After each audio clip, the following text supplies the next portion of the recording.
ളുടെ അഭിവാദ്യങ്ങൾ ഏൽക്കുകയും ചെയ്തുകൊണ്ടാണ് നമ്മുടെ ജാഥ കടന്നു പോന്നിട്ടുള്ളത്.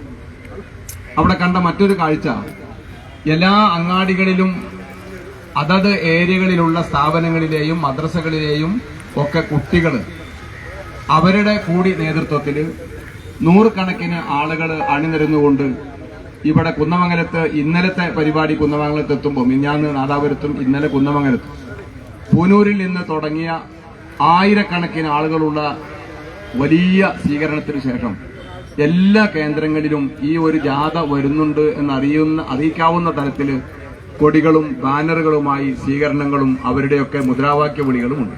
അതാണ് നമ്മുടെ ജാഥയുടെ ഏറ്റവും വലിയ ആകർഷണം. അപ്പൊ അതുകൊണ്ട് ആ തരത്തിൽ നമ്മുടെ ജില്ലയുടെ ഈ ഒരു ഭാഗത്ത് മാത്രമാണ് നമുക്ക് ആ ഒരു അവസരം ഉണ്ടാവുക. എടക്കര ഒന്ന് എടവണ്ണയിലൂടെ തിരിഞ്ഞ് ഇവിടെ അരീക്കോട് വരുന്ന ഈ ഒരു തരത്തിലാണ് നമ്മൾ ക്രമീകരിച്ചിരിക്കുന്നത്. അപ്പൊ ആ പരിപാടിയിൽ എല്ലാവരുടെയും സാന്നിധ്യം ഉണ്ടാവുകയും അതോടൊപ്പം നമ്മുടെ ഈ ഒരു ഗ്രൗണ്ടിന് ഉൾക്കൊള്ളാവുന്ന തരത്തിലല്ല ഇപ്പൊ തന്നെ നമ്മുടെ ആവേശം അലതല്ലുന്നത്. അപ്പൊ നേരത്തെ തന്നെ 5 മണി എന്ന് പറഞ്ഞാൽ 4:30 നിസ്കാരം കഴിഞ്ഞ ഉടനെ 4:30 തന്നെ നമ്മുടെ പരിപാടി ആരംഭിക്കും. ഔദ്യോഗികമായ മറ്റു പരിപാടികൾ കൃത്യം 5 മണിക്ക് ആരംഭിക്കും.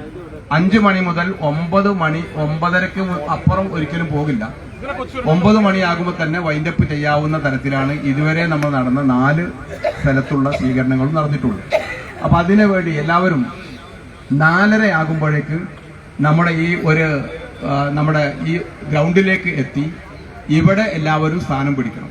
നമ്മുടെ ജാഥയിൽ ഇവിടുന്ന് നമ്മൾ തുടങ്ങുന്ന 3 മണിയാകുമ്പോൾ മജ്മയിൽ നിന്ന് നിസ്കാരം കഴിഞ്ഞ ഉടനെ നമ്മുടെ സെന്റിനറി ഗാർഡിന്റെ അതിനുവേണ്ടി നേരത്തെ തയ്യാറാക്കിയ ഗാനത്തിനനുസരിച്ച് ചിട്ടയൊപ്പിച്ചുള്ള അവരെ ജാഥ ഉണ്ടാകും. ആ ജാഥയ്ക്ക് പിന്നാലെ സ്റ്റേറ്റ് നേതാക്കളുടെ വാഹനം അല്ലാതെ മറ്റൊരു ഇവരെ അഭിവാദ്യം അർപ്പിച്ചുകൊണ്ടുള്ള ഒരു ജാഥ നമുക്കില്ല.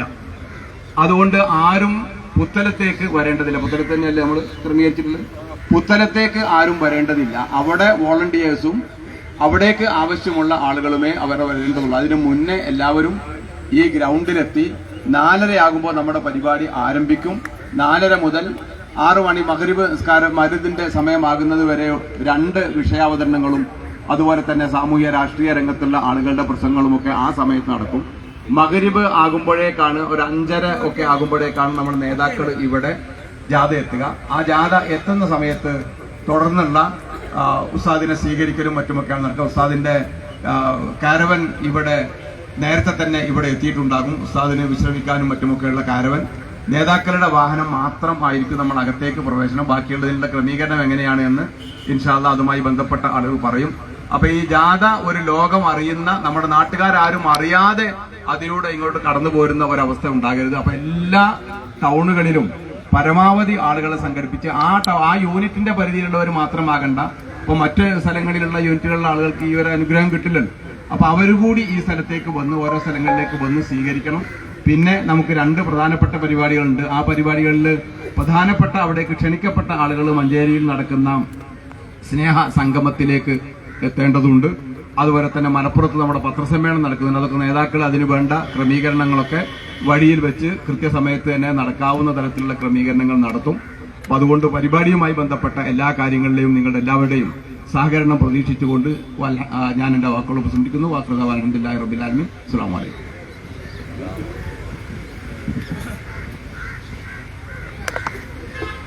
ബഹുമാനികളെ, നമ്മുടെ സമ്മേളന നഗരിയിൽ ഔദ്യോഗികമായി പതാക ഉയർന്നു കഴിഞ്ഞു.